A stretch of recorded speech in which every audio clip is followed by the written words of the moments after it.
this is an iHeart podcast. Guaranteed human. Mom, can I have Lingo Kids? Dad, Lingo Kids, please! When did we become the Lingo Kids house? No idea. Last week it was dinosaurs. This week it's... Lingo Kids! Why Lingo Kids? Because it's the best thing ever. We can play games with astronauts, wild animals, and superheroes. With more than 4,000 interactive games, songs, and shows, Lingo Kids is the #1 entertainment platform for young kids. So, no dinosaurs? And dinosaurs. Lingo Kids! Everything kids love. Download it for free. Consumer Reports just did a massive survey of all the wireless brands in America. Only one company received 5 out of 5 stars in every category.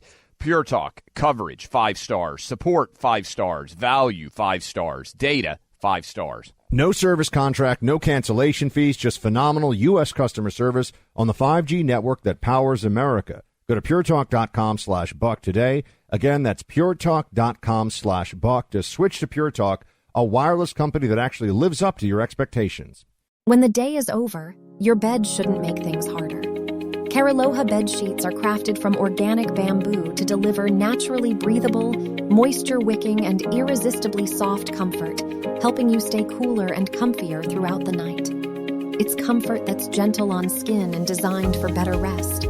Healthier qualities we're proud to highlight through our partnership with the National Eczema Association. Tonight, discover what Cariloha bamboo comfort feels like. Shop Cariloha now at cariloha.com. That's CARILOHA.com. Cariloha. Sleeping better starts here.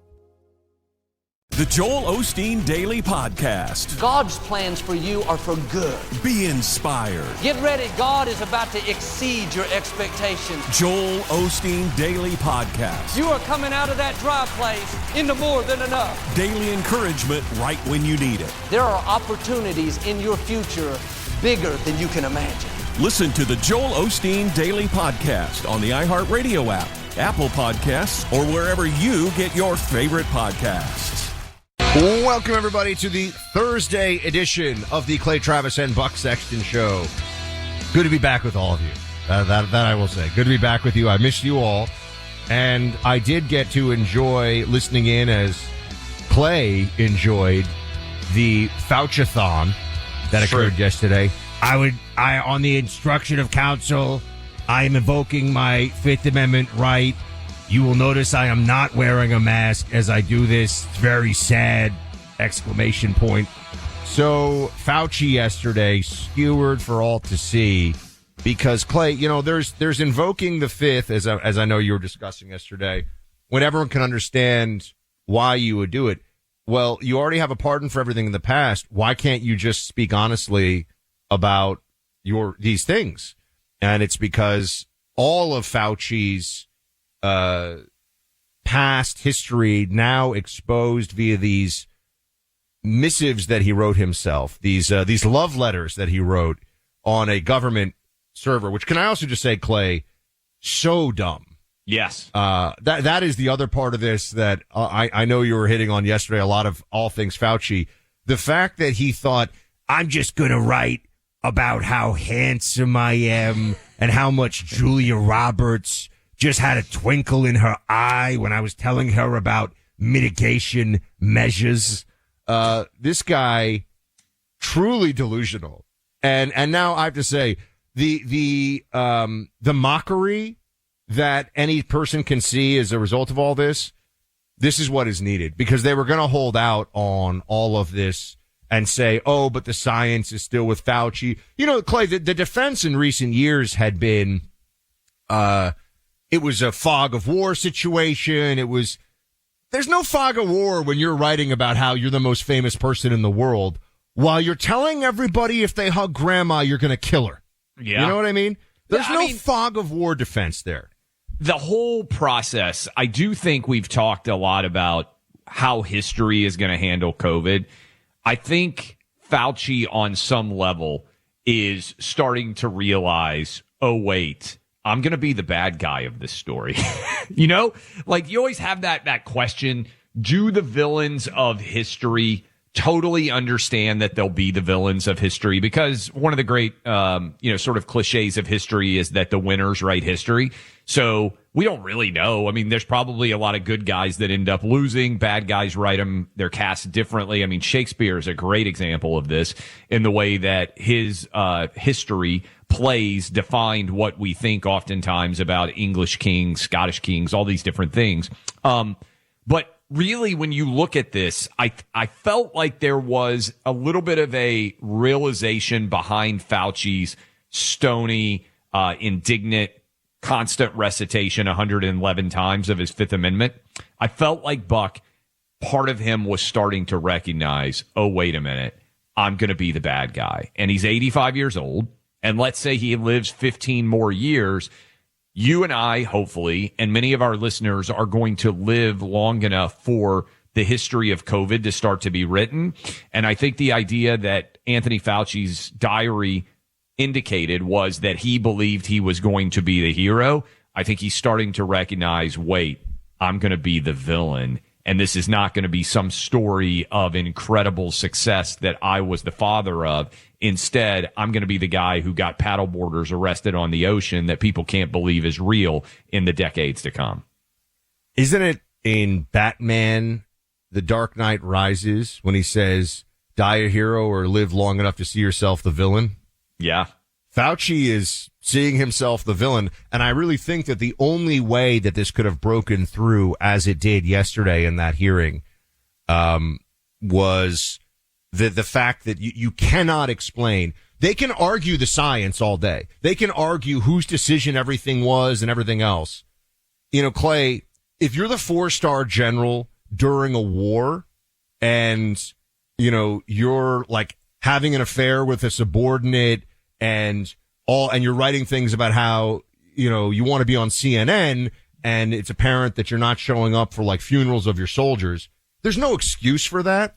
I understand this is different. It's not military, but there is a similar sense of you were the captain of the ship here, the 4-star general in this metaphor, and you were really more at the peak, at the worst of COVID, you were obsessed with how much attention you were getting, and you wrote it down, and there's no debate about it. So Fauci as a megalomaniac is no longer a point of argument, and that takes it even further than just he got some stuff wrong. Because you know what they were saying the whole time was he did his best. Yes. He did his best based on, and we knew that was a lie. You knew it. I knew it. We've been talking about this for years.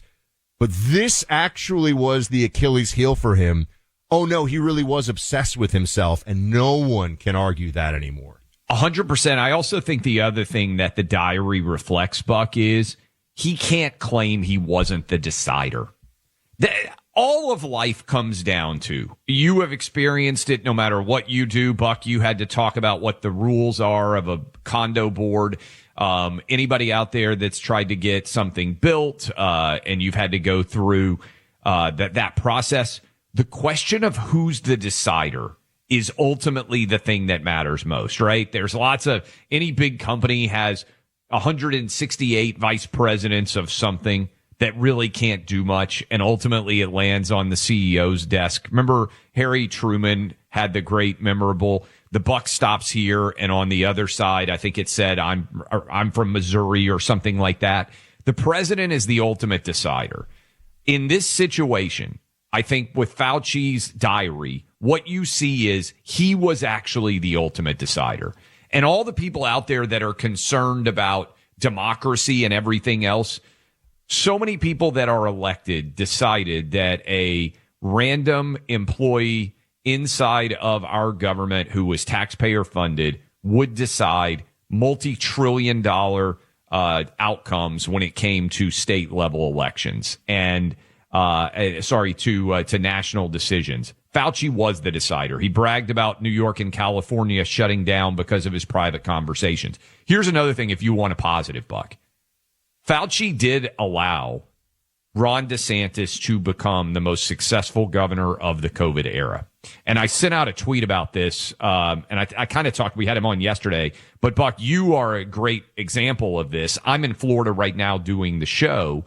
Think about what would have happened in 2018 if Andrew Gillum, gay prostitute sleeping with drug-addicted felon, I believe he's a felon. If he's not, he's been charged with felonies, to my understanding. Andrew Gillum had been elected in 2018. Buck, he would have shut down Florida just like New York and California. And you can say, well, Georgia and Brian Kemp, and maybe Tennessee and Bill Lee, and Greg Abbott in Texas, maybe they would have stood. Maybe. Or maybe without DeSantis taking the slings and arrows of refusing to shut down a big populated state, maybe Fauci would have been even more successful. And so ultimately Florida reaped the benefits. And I think DeSantis' tenure in office will redound throughout the COVID era as the way that we should have responded to COVID. And Fauci is going to be the great villain. So in many ways, DeSantis, and also on a smaller level, people like you and me who found a big audience by just being sane in a time when everybody else lost their minds. Fauci is going to be the great villain of COVID. I think increasingly you can see the Ron DeSantises of the world, the Brian Kemps, the Bill Lees, the Greg Abbotts to a certain extent, red state governors who said no. They're going to continue. And I mean populated red state governors, because a lot of red state governors in Western states, they don't have the same huge collection of population in terms of everybody being in a dense area like bigger states would. I think you can start to see the first draft of history and the impact that all of this is going to have. And Fauci is not going to come off well. It took a long time, but we did get some Fauci accountability, at least on the public record. And I really appreciate that Rand Paul stayed on this as long as he did and refused to let this go, because, yeah, we could find the data. We can find all these different things. Finding out about what a megalomaniac and what a narcissistic fool during a time of extreme suffering for the country, Fauci was, it's unforgivable, and it's also not something that can be dismissed. They can dismiss oh, no one knew, it was hard, we tried. No. And I'm not even getting into the fact that he knew that it wasn't as deadly. And I mean, there's a whole bunch of things, that also came out from this. So he lied about everything. They're not going to accept that he lied about everything. They're going to say, oh, it was tough. He's making judgment calls. The fact that he is gushing about the celebrities who, why does he have time to talk to celebrities when he's the most important? That's one of the things. You'd like to think that this guy is, in the office until 2:00 in the morning, calling every major hospital system and getting the latest data. He's doing celebrity Zooms. And also, why is it that celebrities have access to the top doctor? There's all these things you can talk about this. So I thought it was great that this information came out. I would just point out we invited Dr. Fauci on the program for years. He never had time for us, but somehow he could always manage to take the phone call from Bette Midler or Julia Roberts. Here's something that I would ask. Star this, write it down, use it if you still are hearing people in your life defend Fauci. Buck, to me, this really kind of sums it up. Joe Biden gave him a 10-year pardon. A 10-year pardon from basically 2014 all the way through, January of 25, right? When Biden left office, 10 plus years, everything that Fauci did is protected. Even though we know that he committed, I think, a lot of crimes during that time, lied about them, all those things, okay? He had a 10-year pardon, and he still needed to invoke the Fifth Amendment 111 times while testifying in front of Congress. Just a simple question for everybody out there. Has anyone ever heard of someone who is completely innocent of all crimes that needs a 10-year pardon, and then, as if that were not enough, also needs to invoke his Fifth Amendment rights 111 times? The 10-year pardon by itself was not enough. This guy is guilty of sin. Fauci, by the way, may, according to Senator Rand Paul, not entirely be protected from accountability. This is cut one. Listen. We will vote to hold him in contempt of Congress. That is a felony, and he can be prosecuted. We can't prosecute him, but we refer him to the Department of Justice. So there is a question. Can you plead the Fifth Amendment when you've been pardoned? If you've already been granted immunity, how can you be seeking immunity from self-incrimination if you've already been granted immunity? So at the very end, I ask him the very specific question, within the parameters of your pardon. This is a question within the parameters of your pardon. Did you destroy records? And he refused to answer answer that. So a court will have to decide. The Department of Justice has to be convinced to take the case, and then the court will have to decide, does his Fifth Amendment privilege apply when he has a pardon? This has been debated across the internet, across the country, and we're going to find out an answer. Can we have the Honorable Judge Clay on the other side of this break give his legal analysis of this? Yes, the Honorable Judge Clay Travis will stand in session and analyze that argument that Rand Paul just made. And I promise we weren't planning this. It's actually a perfect preview for ClayTravisLaw.com. If you are out there right now and you are battling against big insurance companies, big employment lawyers who are fighting with you as hard as they can, being paid thousands of dollars. Did you see yesterday? Fauci had at least 6 attorneys. I was talking with buddies. They said every single one of them, we agreed, had to cost over $1,000 an hour. So Fauci is paying at least $6,000 to those 6 attorneys, and they're all working hard for him. Do you have an attorney working as hard as Fauci did for you? Probably not, because it's super expensive. We can help that happen. If you've been hurt in a car, truck, motorcycle, rideshare, workplace accident, struck by the loss of a loved one due to someone else's negligence, storm, tornado, hurricane, hail, wind, fire damage to your home or business, denied, delayed, lowballed by an insurance company, harmed by a dangerous drug, defective medical device, toxic chemical, unsafe product, ClayTravisLaw.com is here to help. I partnered with one of the nation's leading injury law firms, built a network of top attorneys across America. You don't pay anything. They fight for you. They will work to connect you with the absolute best attorney wherever you are across the country. Go to ClayTravisLaw.com. Put it in your phone. It's easy. ClayTravisLaw.com. I've also got a phone number for you. Some of you prefer not to go on the internet. 877-222-4444. You can save that phone number. You can call in. Doesn't take very long. We'll let you know how we can help you out. 877-222-4444. ClayTravisLaw.com. That's ClayTravisLaw.com. Laugh, learn, hang with the guys. Right there when you need them most. Clay and Buck.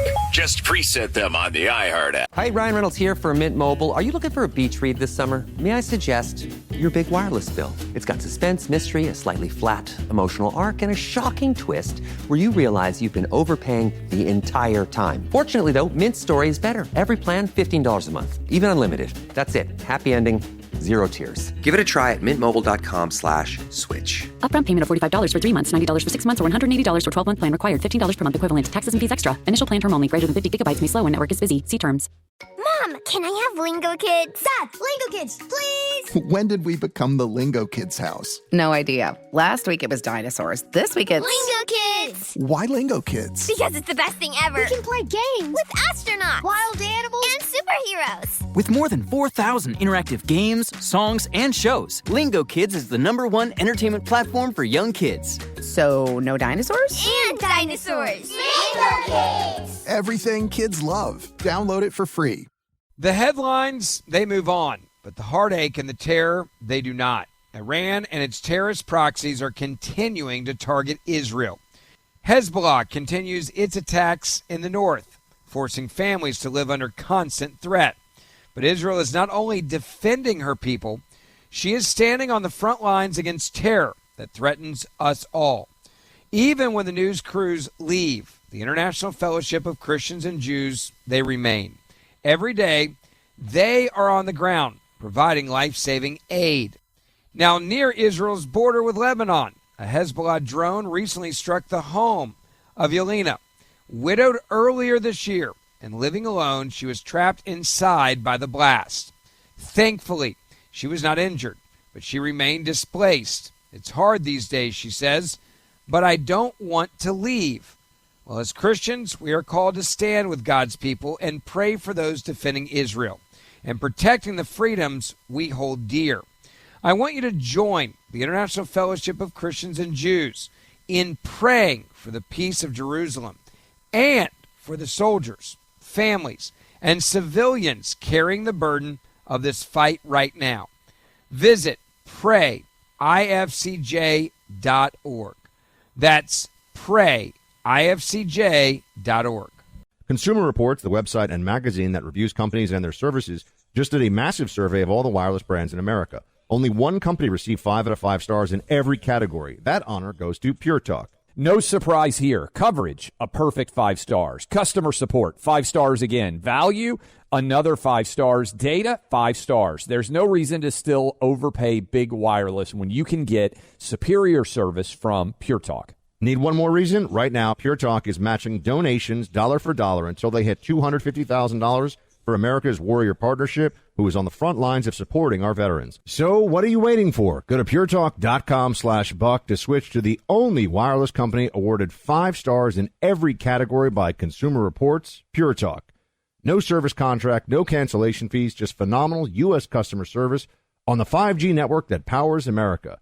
Again, that's puretalk.com/buck to make the switch to Pure Talk, a wireless company that actually lives up to your expectations. Welcome back in. We are joined by Missouri Senator Eric Schmitt.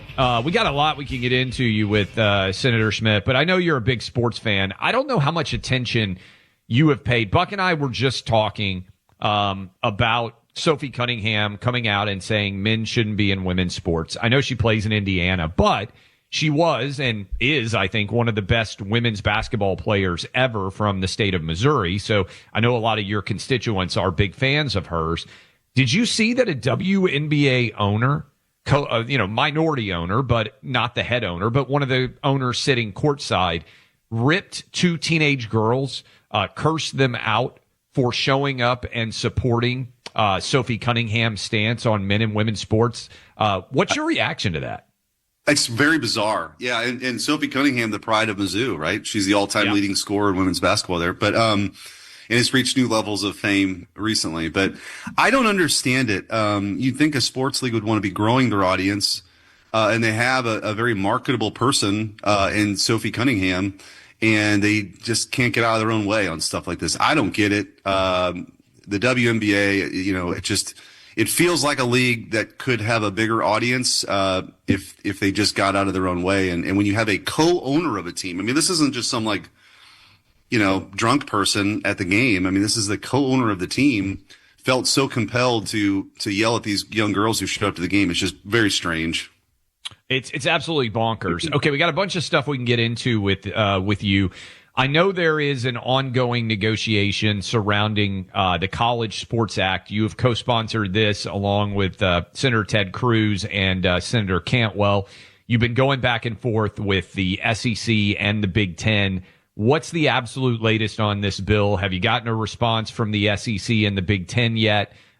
Is this bill going to be able to get on the floor? What can you tell us? Yeah, I mean, this is very timely right now. The Big Ten is meeting right now, or soon will be meeting about this. The SEC, they have a call with their presidents later on this afternoon. I was on the phone with Tony Petitti, the commissioner of the Big Ten, late last night, and with Greg Sankey this morning. We want to have their support. I mean, we've worked really hard, I think, to build a coalition, not just with those two conferences, but with the Big 12 and the ACC and these conferences. But beyond that, too, there's a lot in here for the student athletes, and a lot has gone into this thing to try to address all the major issues, Clay, that you and I have talked about before. You've got this, you got these eligibility issues. You've got the governance issue. You've got the one-time transfer. All those sorts of things need to get taken care of. The ability to pool media rights if they want to, making sure that's purely voluntary and never forced. That was a big part of what these negotiations have been about. So I would say today is a very important day, because in order for us to do this next week, which is a very important week, theoretically it could be one of the last weeks we're up here. I don't know. I mean, we could stay into August. I support that, but next week's a very important week. And if that's the case, we got to get it kind of teed up today. And so these meetings are really important, and why these conversations have been very timely and intense. Okay, I'll follow up on that. I don't want to get you into Petitti or Sankey private conversations, but in general, are you optimistic that you're going to be able to get their sign on at this point? I know you still got to wait on the meetings, but how would you assess your optimism level to right now at this exact moment? This is very much like real time. I've been hopeful all along. I think that this is, look, there are things in this with something that this is this complex and, literally impacts 500,000 student athletes and all these institutions that people love and root for, and all these kind of issues at play. This bill is an effort to try to reach a compromise of all the various and competing positions on it. So it's not perfect. Like, there's things in here that I wish were a little bit different. And I'm sure that the conferences, the smaller conferences, the bigger conferences, the same thing. But I do think it's at a place right now where we need to move, because it's not going to get any better. And another year or two of this madness we see right now is just not sustainable. Even the schools that are choosing to compete and have rosters that are 55 or 60 million for football alone, which even though there's a cap of 20.5 million, they will freely admit to you that this is not a good situation. The constant movement's not good for graduation rates if you're transferring 4 or 5 times. So I think we need to provide some stability, and I think this bill, as it stands right now, is the best effort to do it. So I am hopeful, but we're going to find out real soon in the next few hours. Senator Schmidt, appreciate you being with us. I wanted to move our attention, if I could, to another aspect of the Senate, and that has to do with the Judiciary Committee postponing a scheduled vote to advance Todd Blanche's nomination. So we know there are a couple of Republican senators, Cornyn and Tom Tillis, who are, let's just say, iffy at this stage of the game. What do you think is going to happen here, and what are those two guys thinking? Well, they're both on the Judiciary Committee, so am I. And, they've raised each one of them kind of a separate issue. I think Senator Tillis wants Todd Blanche to meet with some of the victims, the Epstein victims. I think that was his ask. And I think that's gone relatively well. I've not spoken directly with Tom about that, but I feel like that's moving along. Senator Cornyn has an issue with this. Some of the legal matters that have been before the Department of Justice related to President Trump. And so, I'm hopeful that they can work that out to the extent that it can be worked out. I think Todd is eminently qualified. Todd Blanche is eminently qualified. He's done a very good job, I think, of refocusing the department from the Biden years to taking on violent crime. And you look at this anti-fraud effort that they have across the country, Minneapolis and California. Those are really important things for the Department of Justice to be focused on, and have an attorney general who's serious. So he's the acting AG. I mean, no matter what happens, he's going to remain the attorney general, the acting attorney general. I just think it would be an important thing for us to do to move them forward and have them confirmed in front of the full Senate. So I know, sorry, go ahead. No, I was just going to say, building on that question with Buck, President Trump said, hey, if these guys won't get on board, we'll just wait. You probably know this. I don't know the answer off the top of my head. Let's say that the nomination doesn't get confirmed and we wait for the election, and then, God forbid, we end up in a situation where Democrats take back control of the Senate. Getting anyone confirmed then, as you know, becomes very, very difficult. How long could Todd Blanche serve as acting attorney general? Is there a limit on that? How would that play out? Well, according to recent precedent, I'm going to blank on the cabinet member that Biden had that served out as acting throughout the term. I mean, he can basically be the acting attorney general. Okay. I think for almost all of the remaining Trump term. But I think, it's always better to have a position like that confirmed by the United States Senate. I think that's an important thing for us to do because we're in that personnel business. And he's eminently qualified. No one disputes that. I think, a couple of these issues that senators are addressing are kind of one-offs from that, not related to his qualifications. And my hope is that they can figure all that out and we can move forward on Todd Blanche next week. As I mentioned, next week's a very important week because September, guys, is going to be, I think it's going to be very messy. The Democrats want to shut the government down. That is on September 30th. I think they view it as a political effort for them to shut it down in October. Is this going to be for open borders, Senator? They're going to want, no more ICE or something. I don't know what it's going to be yet. Yeah. Oh, okay. It'll be something. I mean, I'm guessing. It may be the whole thing. It may be the whole thing. It may be all of government. It may be TSA again. It may, I don't know what it's going to be, but I think it's going to be something. That's just sort of how I see it. Some people are more optimistic, but I've seen what the Democrats, the game plan is. They're obstructionists and they want chaos and they think chaos helps them. And I hope the American people view it differently, but we got to do everything we can to make sure that doesn't happen by September 30th. I know if you're not from New York City, maybe Missouri doesn't think of itself as like right next door to Michigan, but I do because I'm from New York. What do you think about the What do you think about the Michigan? Hey, you're a Senate flyover guy. Come on, You know, come on. what do you? I mean, you guys are close enough, right? You probably have college teams that travel to play each other. Hundreds of miles away. But yes, that's a perfect lead in for a New York City guy, You know Senator what I mean? Smith. So, yeah. Hey, at least I'm self-aware. At least I'm self-aware about it. So, Michigan Senate race, super important. Maine Senate race, super important. Can you just weigh in on how you feel about Republicans holding the majority and what you think the key issues are going to be in some of those places? I see now why you did. There's some symmetry. They're all states that start with M. There you go. So I feel pretty good about the Senate, the map. Susan Collins, I mean, they had the Graham-Plattner experiment that totally, was as a disaster as him in a porta potty, I suppose. So that's gone. I think she's much better positioned now than where things were a month and a half or so ago. I mean, if they elect this, the guy the El Sayed guy who's in the lead in Michigan, that is very much in play, where a year ago, I don't think a lot of people would have thought we were going to have a chance, be competitive, and maybe win Michigan. So I do think that is probably, by way of contrast for us, these radical sort of DSA members, is good for us electorally. I think it's terrible for the country that the Democrats are actually electing these people to be their nominees in a general election, because eventually these people they're going to start winning general elections, and it won't be limited to, New York, where you're from, right? Where the craziness and the hammer and sickle wave we saw a month ago. So, I do think it improves our chances if that person's the nominee, but I don't think it's good for the country. I think we win Maine. New Hampshire's in play for us, which is good. North Carolina is going to be tough.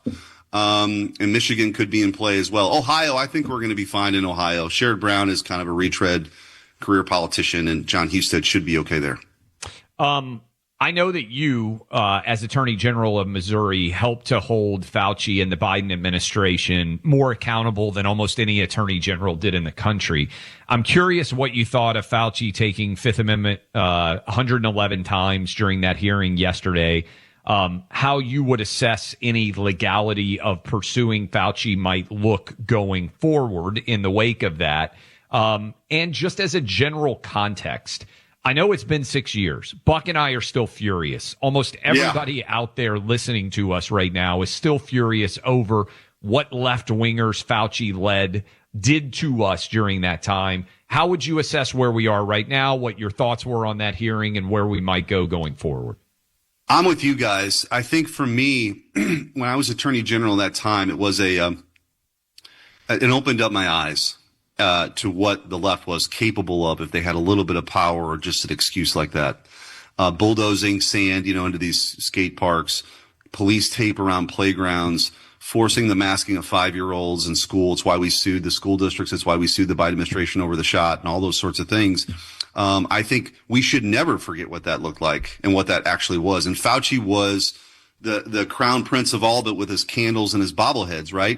I think it reminded me, I took his deposition in the Missouri versus Biden lawsuit. He sat across the table as smug as could be, kind of like he was yesterday. He had less to say yesterday because he was taking the Fifth Amendment, but I think in our deposition of him, he said, I don't recall, like 170 times as well. So this guy who proclaimed to be the science and this all-knowing, expert suddenly doesn't have a whole lot to say now, because I think he knows he's been exposed to some legal jeopardy, regardless of the auto pen pardon. There could be state issues out there. We're going to see, but this guy needs to be held accountable. This is what abuse looks like. This is what the othering of our fellow countrymen was alike in that era. You couldn't question anything. The government was coming after you to censor you with big tech giants. This was Orwellian, and it happened, and we can't memory hole it. I'm with you. Like, a normal person is still pissed about this thing and should be. And Fauci was the face of it. So I hope there's some accountability. We did our best in my time as AG. Hopefully some other AGs or other people can take up the charge here, because it was just insulting to see him sit there yesterday and take the fifth on everything. Senator Schmidt, great stuff, sir. Thank you so much. All right, guys, take care.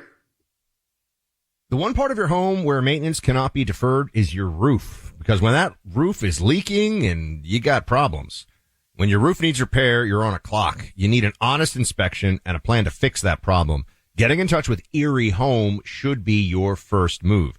Erie Home is a 50-year-old established company specializing in making sure the roof on your house is in excellent shape. They'll inspect your roof for any problems free of charge, using a 25-point inspection they developed over their many years in business. If your roof needs replacement, Erie Home offers all kinds of options, including the use of newer metal materials that are made to mimic the look of the roof you have now. Whether that's a shingle roof, wood shake, or barrel tiles, your new roof will look great and last up to 2 to 3 times longer than traditional shingle roofs with proper care and maintenance. Your new roof from Erie Home comes with a 50-year transferable warranty. So if you sell your home, you're providing even more value in the selling process. Schedule your free inspection at eriehome.com/buck and get up to $1,200 off any installation work that needs to be done. That's eriehome.com/buck. The offer of $1,200 off is valid for new roof installations only, valid on a new roofing installation only. Minimum purchase required and restrictions apply. See rep for warranty or promotional details. Miss the show while you're on the go? Wind down your day with the Daily Review podcast. Find it on the iHeartRadio app or wherever you get your podcasts. Third hour of Clay and Buck kicks off right now, and we are joined by our friend Ryan Gerdusky, host of the podcast It's a Numbers Game, which is a fantastic podcast. Highly recommend you all check it out on the Clay and Buck Podcast Network. Mr. Gerdusky, so many things to talk to you about. Let's start with mass immigration. Have you seen this situation in the footage going viral? I know we don't talk about Spain very much, but is it pronounced Ceuta? I don't know even know how to pronounce it. In Morocco, where you have the African migrants just completely overwhelming. There's this little Spanish enclave, and they're just like running through the fence basically to get onto what is technically Spanish territory. After the Spanish prime minister, I think, signed an amnesty for 1 million people that are in the country illegally. So have you seen this? Things are getting crazy over there. Yeah, it's Prime Minister Pedro Sanchez. Originally, he said it was me for 500,000, and then it was 1 million. Now it's estimated to be 3 million, which Spain is not a large country. 3 million is about 8% of the population. So it is a tremendous amnesty. And bigger problem is that Spain is part of the Schengen Agreement, which means that if you are a resident of Spain and legally there, you can go to any other country in the EU without a passport. So we're talking the possibility of millions of people going not only to Italy, but end up in Germany and Ireland and Sweden, quite like it happened back in 2015. So not only is this causing backlash in his own country, but Giorgia Meloni and other prime ministers around Europe are pushing back against his amnesty plan. Ryan, that clip is what will happen if Democrats end back up in power again. It looks like when Bill Melugin was down at Eagle Pass, Texas, and we saw tens of thousands of people. What I would point out, Ryan, I'm sure you saw it too, I think I saw Matt Sorter, among others, posting about this. Everybody coming in is young and male. People like to say, this is about trying to take care of families. There's no women, there's no children storming across the border there right now. It's all military age males. And I do think that's worth reiterating again and again. Overwhelmingly, we are not seeing families come. We're seeing young men come. When you look, Ryan, let's go into the current political environment. Tuesday, I was at a fundraiser last night for Jimmy Petronas. Awesome guy, represents the Florida 1st District, basically right across the street.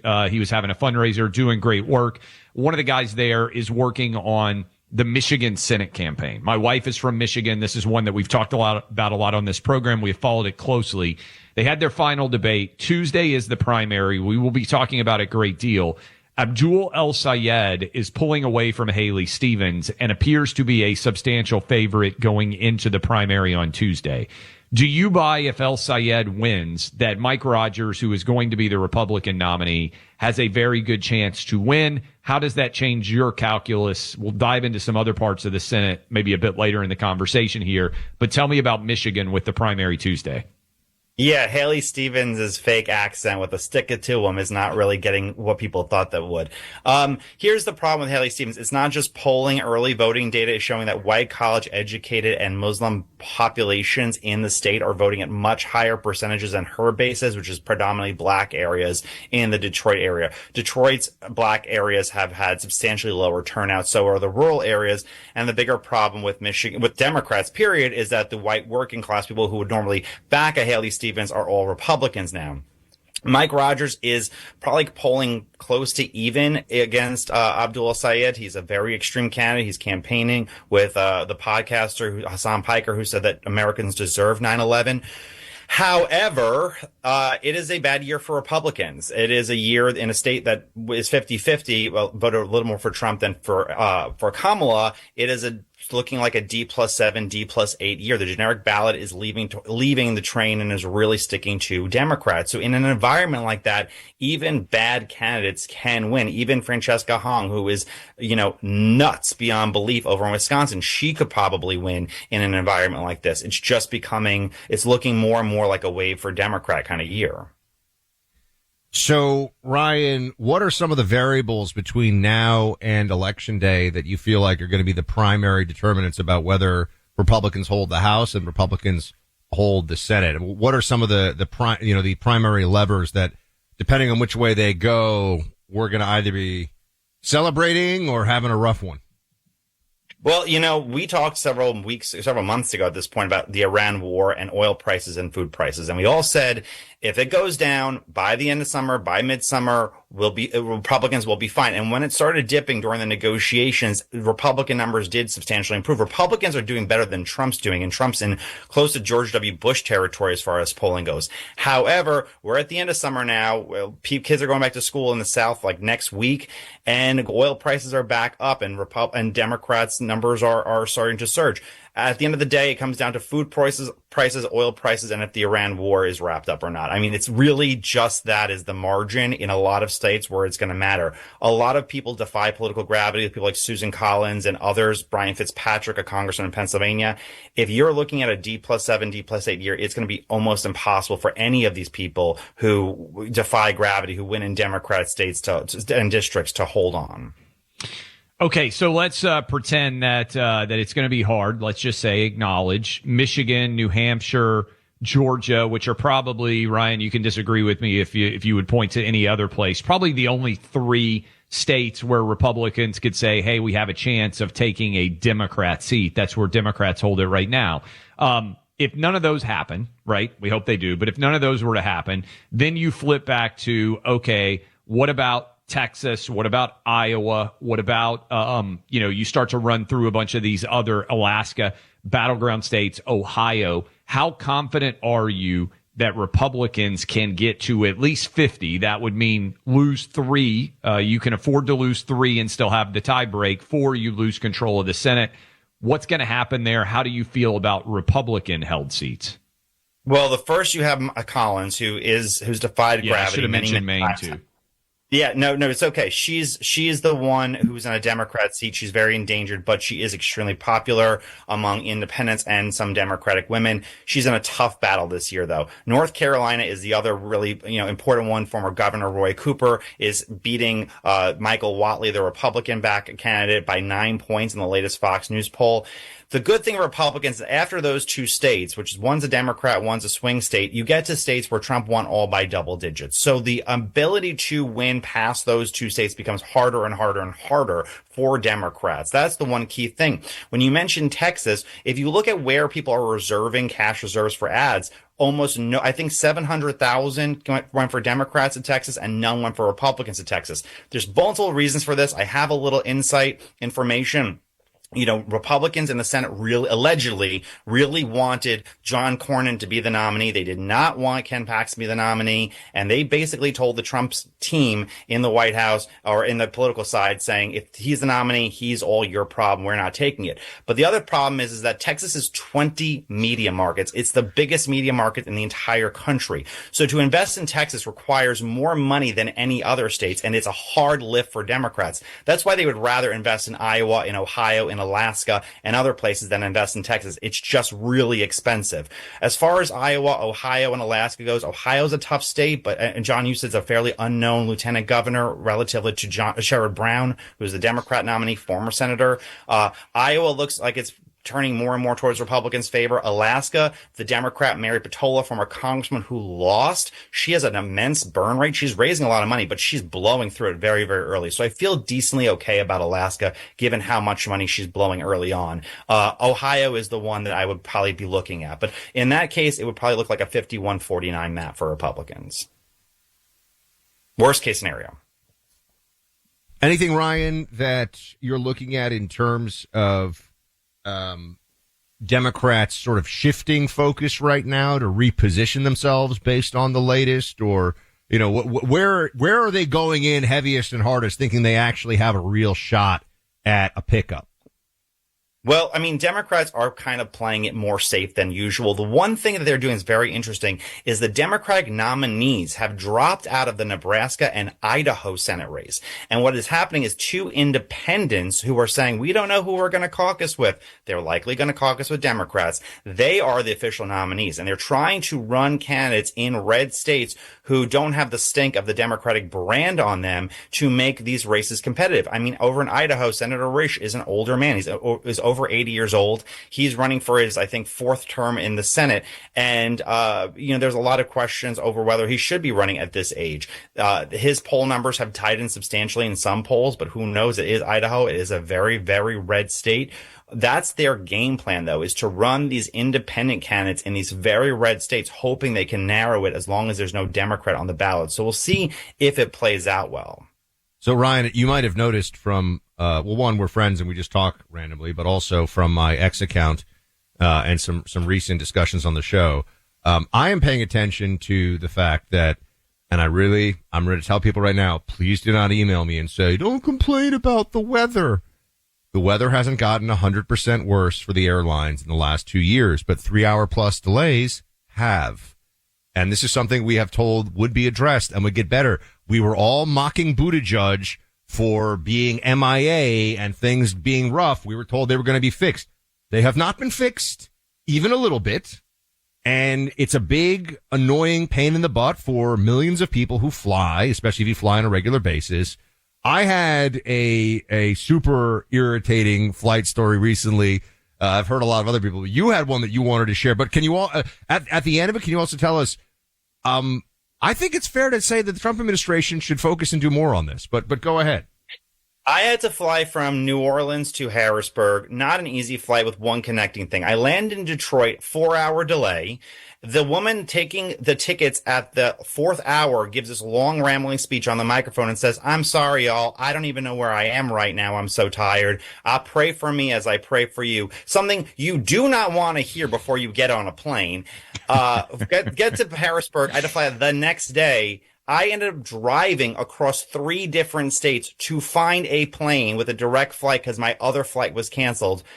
Overall, 6 flights, 5 states, 60 hours of insanity only for the last flight to be canceled and had to sleep over in a different hotel to fly out the next morning. It cost over $1,000 because being in such a small place at the time, the next available flight was like 2 days later. It was truly insane, incredibly frustrating. There was a bit of a weather problem, but I'm sorry, it's not that bad. There has been weather before, and American Airlines was shut down because of the IT problem.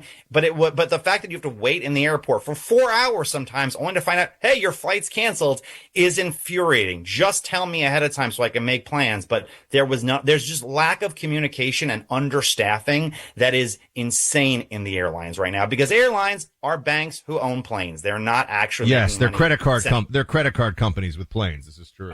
This is why, I hate to hear that. My wife gets on me sometimes. I won't do connecting flights.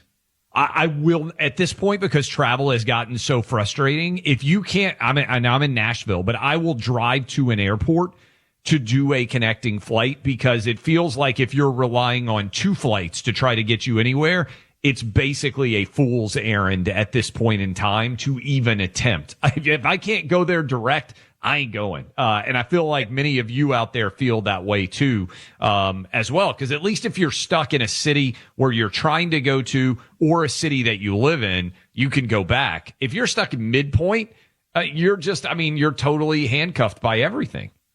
And in a small city, a lot of these are regional areas. If you're stuck in a regional area, you don't know anybody, places close at 5, 6 o'clock. And that was the case in Harrisburg. Yeah, I was like, I have to drive. I ended up driving to Washington. I drove to Virginia, Washington, and then ended up in Baltimore. I mean, it was insane trying to get a flight that I have to drive 4 hours to find a flight for 2. I mean, but that's the state. And anyone who flies, I have to fly for work. I just have to. There's no other option.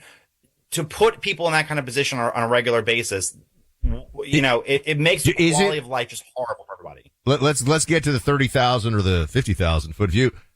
Is it the worst it's ever been in your opinion? Because I think that flying is now the worst that it has ever been in my lifetime. With the exception of like some, like post 9/11 or something, right? But I mean, I think flying is now the worst.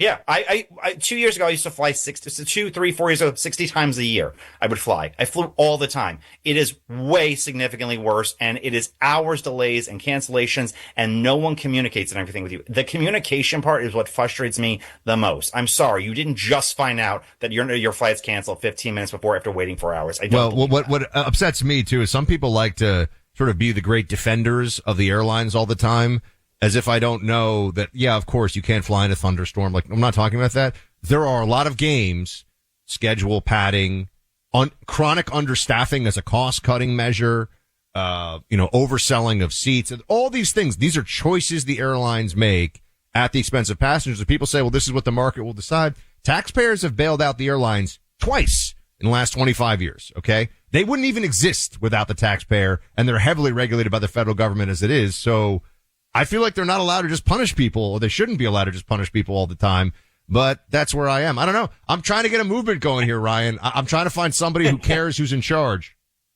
And as far as the market goes, this is not opening up a lemonade stand. It's not like any person can just open up an airline like, oh, it's so simple. No, it is an extremely expensive, heavily regulated industry. Very few people get to it. It's basically 6 companies that run the entire United States airline industry. Someone should make it a little bit easier because it is incredibly frustrating. Shout out to Southwest who bailed me out in the Baltimore situation, but it was a nightmare of just fly Southwest everywhere. Buck, here's, and Ryan, something that I think factors in here. You know why there isn't a lot of pressure? Because the wealthier you are, the less likely you fly commercial airlines.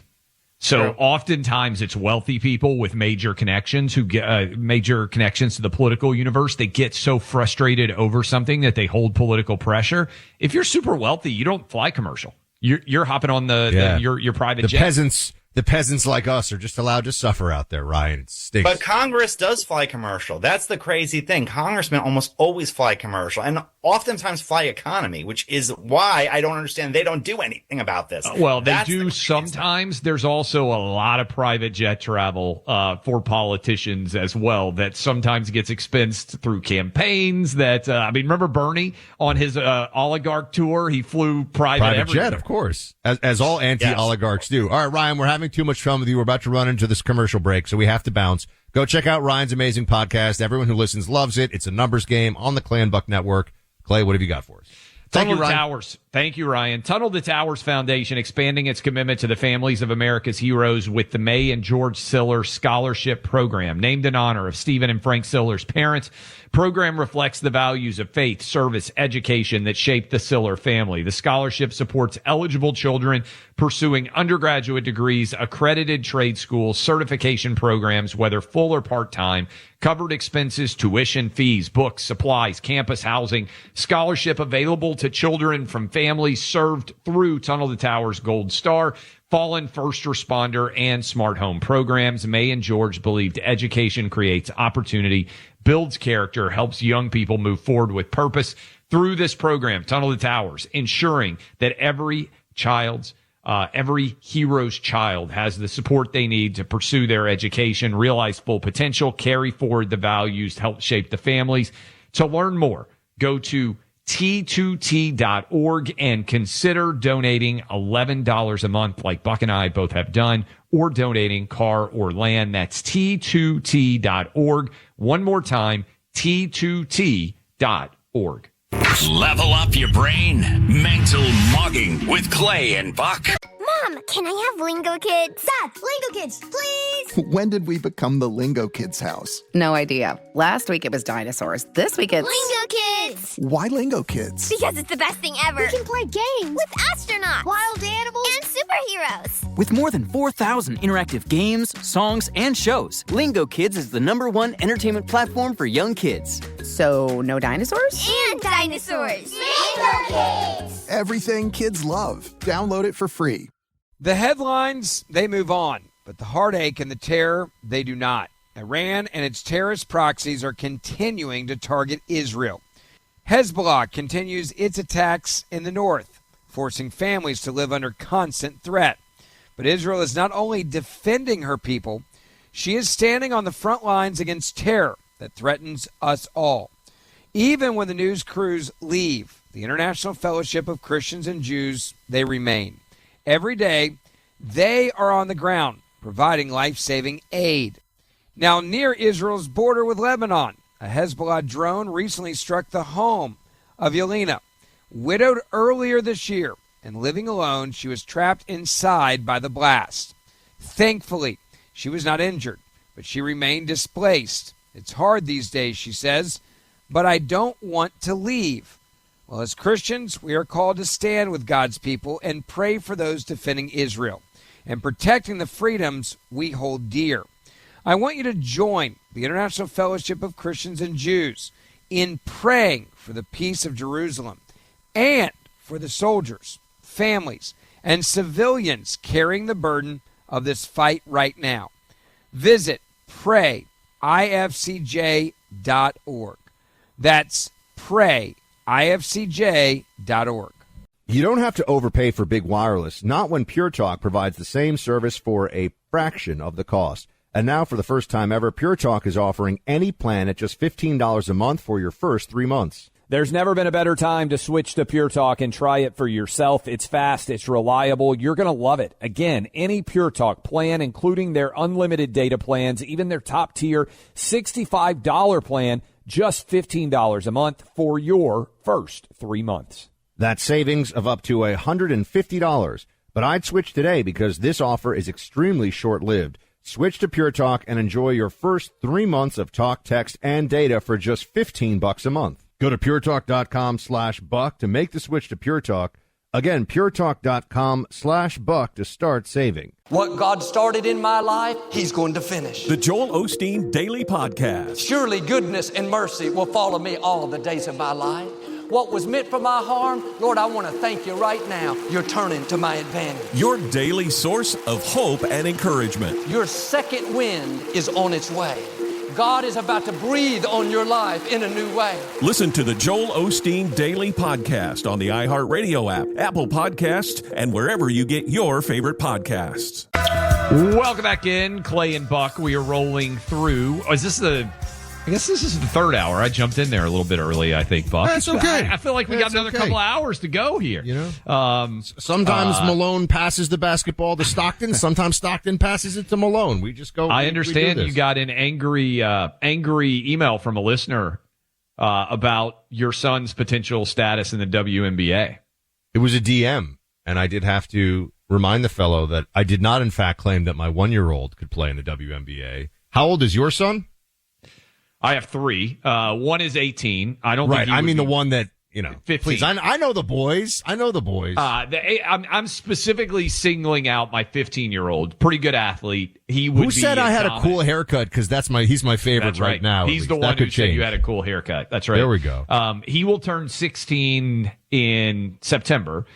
He would be a dominant WNBA player. Right now, he could step right into a starting lineup for a WNBA team. I'm telling you, we could the money and the ratings. You, me, we get Secretary of War Hegseth. We get Jesse Kelly to be our center just because I think he can dunk without jumping. It's preposterous. Didn't I see Jesse, by the way, saying, "Oh, my back's been hurting. What kind of leg exercises can I do?" Am I making this up? And I think Matt Walsh said, "Just accept you're in your 60s and just get fat and lazy now," which is a very funny response. That may have been a thing. But also we get Dave Rubin in the mix. I'm trying to think of our starter. Ted Cruz. He kicks it around old school. Like if you've seen Ted when he played Jimmy Kimmel. Ted Cruz plays basketball the way that every Long Island rec coach tells you to play basketball. A lot of boxing out. You got to throw some elbows to keep that space. And then, sky hooks, baby hooks. He's definitely got some game. He smoked Jimmy Kimmel. I mean, who else in our world is a bit of a baller? Look, I'm trying to think of just elite athletes that we think Hannity could plays translate basketball? into basketball. Hannity, I know, does a lot of like MMA stuff. Does he do We got someone find out if Hannity ever played ball. Well, I bet Hannity probably had some point guard skills. I'm going to give Sean some credit here on good genes because he had 2 D1 college tennis player, a son and a daughter, which is a crazy level of success. Whoa. I mean, it's hard to be D1. At national championship caliber program. So I think Sean would have had, kind of a veteran basketball game back in the day. And I'm just going to say, I don't know if Bongino ever played basketball. My guess is he probably did. He was a good athlete. I know that. But he could definitely be our enforcer. You know, like the guy in hockey who just stares down the guys that, like, you know, make sure that no one throws a hard check on Gretzky. Bongino would be there. He'd just be regulating in the paint, making sure that none of those WNBA ladies got too rough with us. Well, I would just say if we could also draft Hegseth. I mean, the guy bench presses 315 now. I don't know if they're going to be drug testing. Just tossing it out there. I don't know. He wouldn't pass. He wouldn't pass if they did. For performance enhancing, not for other drugs. Yeah. Correct. Testosterone is legal under a doctor's prescription. So I think he was on the program with us because I think we had fun when he had a book come out. He played at Princeton back in the day.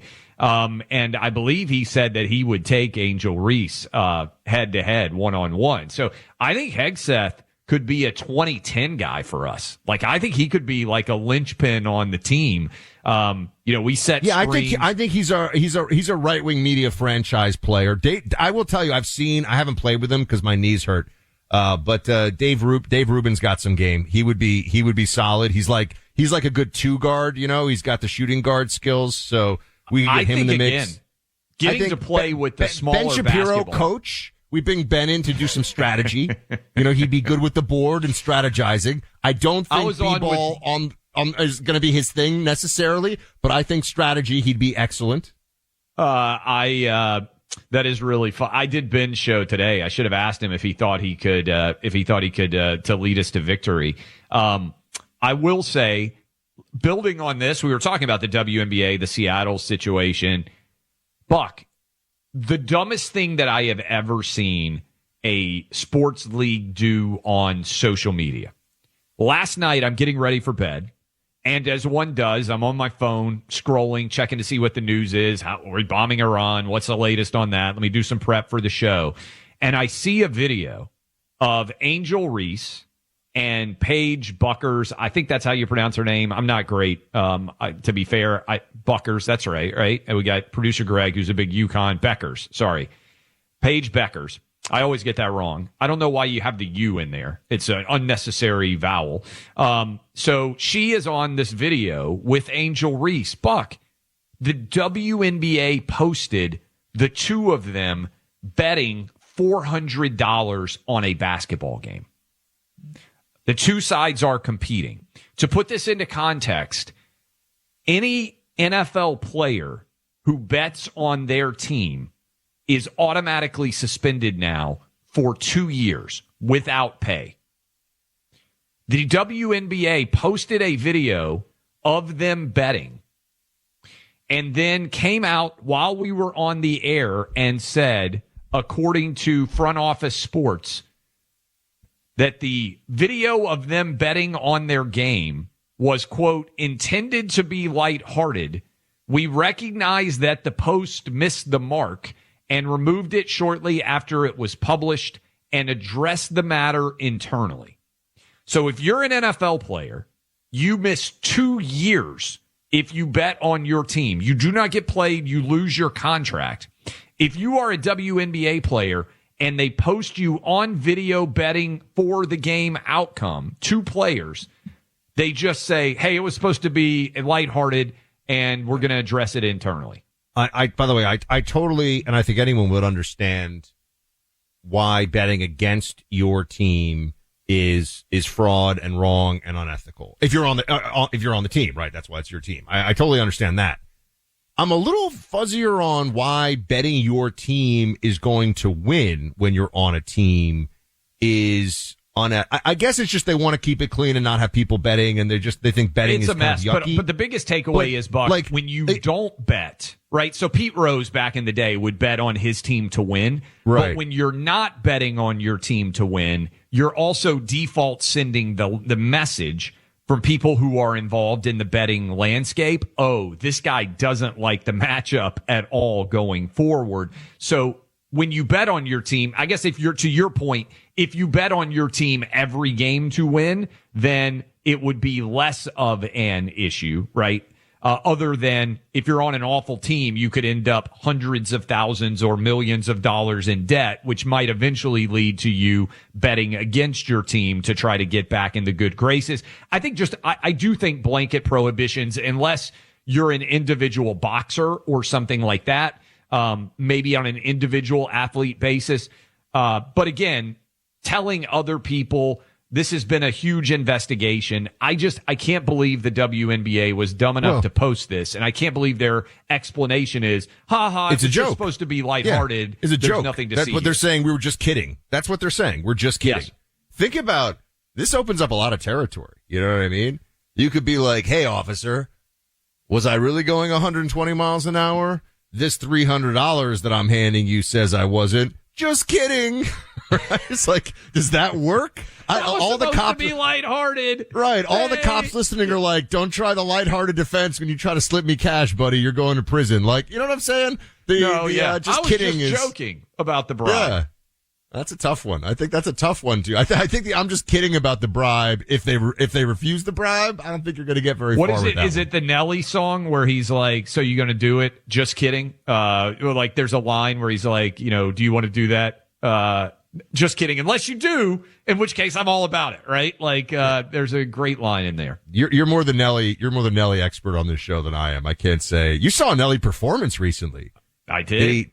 Did he have like a gut and New Balance sneakers No. on? I mean, how old is he now? Nelly looks the exact same now as he did in 2001. I don't know what the guy is doing for his living choices, but I don't know what the absolute apex of Nelly's popularity, probably about 2001, right? Like when every song it felt like was a Nelly hit.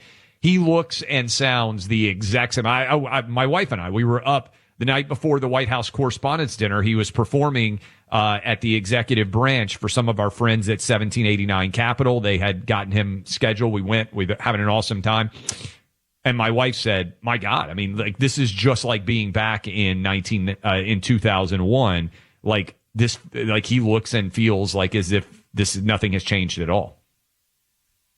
We were just talking Nelly. We got way off. We were weaving. We were going rogue here. What were we talking about before that was? Oh, you were discussing the betting thing. Yes. Which was of high interest. Would you like to do some talkbacks here with me, sir? Because we have a lot that I believe we have not yet got. Well, they're mostly Fauci talkbacks from before. I want to get some from today. Oh, Jesse Kelly's producer, says that he did in fact play some basketball. By the way, Jesse, who is, I believe, 6'9", for those who wonder why we call him Paul Bunyan, Chewbacca, Sasquatch, all these, he may be the tallest radio host in America. Like, I think that's unlikely. Oh, maybe there's like a former NBA player who does radio who's taller than him, but even for the NBA, 6'9" is pretty tall.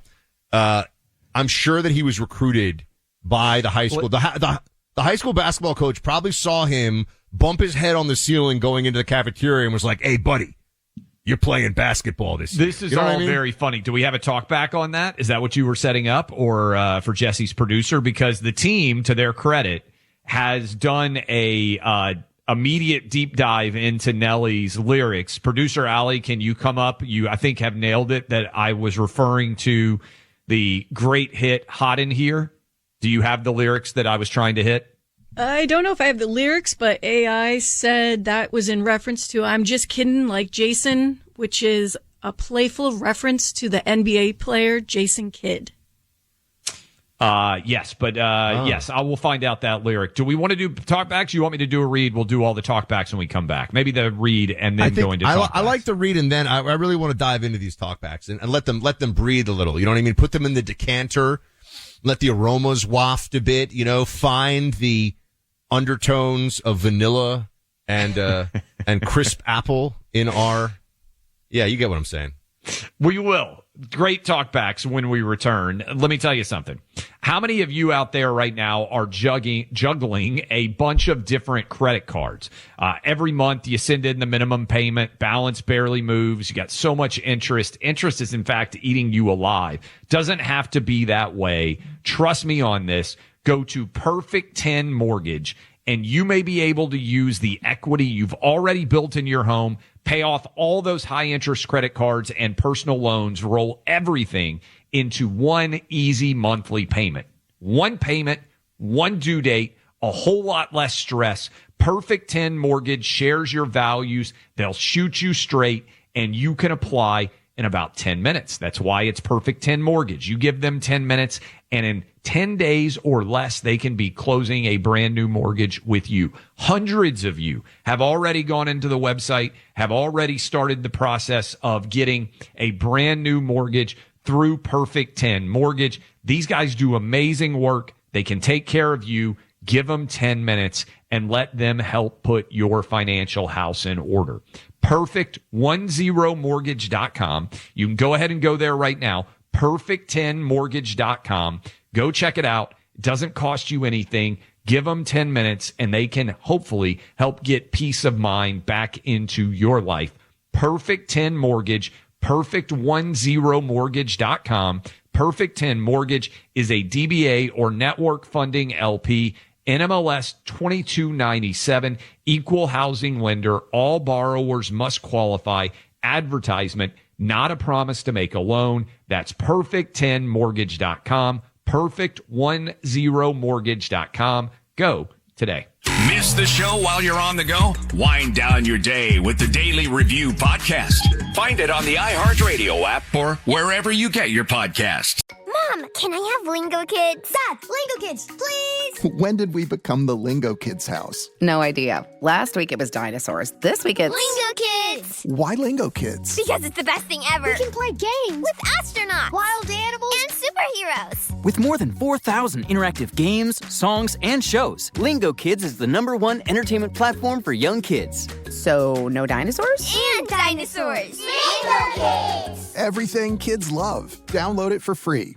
What God started in my life, He's going to finish. The Joel Osteen Daily Podcast. Surely goodness and mercy will follow me all the days of my life. What was meant for my harm, Lord, I want to thank you right now. You're turning to my advantage. Your daily source of hope and encouragement. Your second wind is on its way. God is about to breathe on your life in a new way. Listen to the Joel Osteen Daily Podcast on the iHeartRadio app, Apple Podcasts, and wherever you get your favorite podcasts. This episode is brought to you by Navy Federal Credit Union. At Navy Federal, they want you to know that if you need a positive sign towards achieving your goal of home ownership, this is it. Because even though today's housing market may seem discouraging, the Home Buyer's Choice Loan offers members down payment options as low as 0% with no required private mortgage insurance. Look for your sign today. Navy Federal Credit Union. Navy Federal is insured by NCUA, Equal Housing Lender. Terms and conditions apply. Loans subject to approval and eligibility requirements. Learn more at NavyFederal.org/0down. Brought to you by Navy Federal Credit Union.